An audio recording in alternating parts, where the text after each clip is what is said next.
How much money you charge is totally up to you. But when the client decides to pay, now that's up to them. Or is it? You see, if you're anything like me, I was at the mercy of clients when they decided to pay their invoices, especially as it related to website design projects. In those projects, I would charge 50% upfront, 50% on completion. Getting the first payment was super easy. Everyone's really excited. But since that latter 50% was actually tied to the project launching and finishing, that thing could be totally unpredictable. So here I was, having done like 90% of the work, but really been only paid for 50% of the project. I got really fed up with this because I had these projects stacking where I had all these half-paid projects, but mostly done, just ready to go. What I did is I decided to change the way that I invoiced clients in the billing schedule. And at first I thought, well, gosh, are they really gonna be okay with this? But I was so frustrated, I said, let's just give it a shot. Let's go ahead and keep the 50% up front.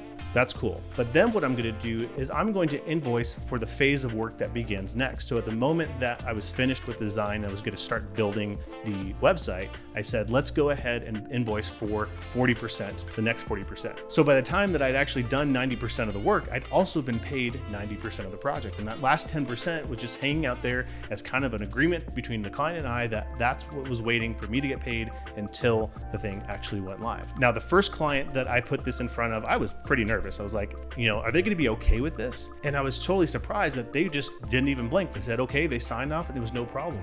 And the project went smoothly.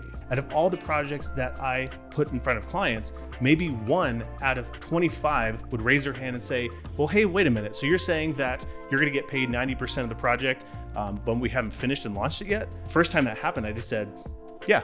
And then they said, okay. And they signed off. I was like, huh. Anytime that there was a disagreement around the payment schedule that maybe the client didn't see that that was fair, and it was rare, I would just change the number. So maybe instead of 50, 40, 10, it became 50, 30, 20. And this put the power back in my hands. Because when it was just me being a solo web designer, like whether I got paid or not wasn't as big of a deal.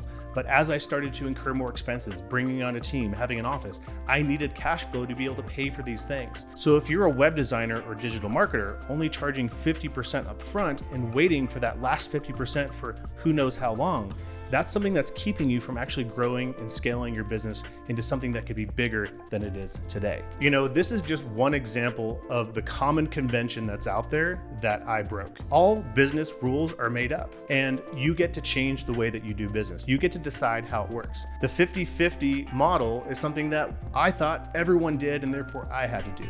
And just because everyone else is doing it doesn't mean that you should too.